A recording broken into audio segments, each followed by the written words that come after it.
menanggapi nang ROO nang hanyar nih nah nang ditolak mahasiswa nih nah mengenai bila laki aja memaksa bini beituan di penjara 12 tahun ya. Amun bagi acel lang jaba nih aleh yang ada tapi tahu di ilmu agama nang dihukum hukum nang negara apa-apa itu nah nang jaba nang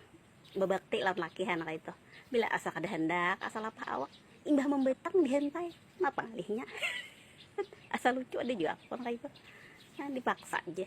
nangaran ibaratnya kan bahar itu kan dia orang bilanya bini ibaratnya itu kare udah lakihan jadi siap-siap aja bila laki hendak nah pikirnya kan begina syukur juga imbah dihentai tak tambah kepuhunan kan alhamdulillah juga nyan hendak masih hendak aja dengan seorang anak mantar ke lain kan ya kalau menghindari perjinahan itu kan berpahala juga seorang walaupun agak nang kademut kayak itu nah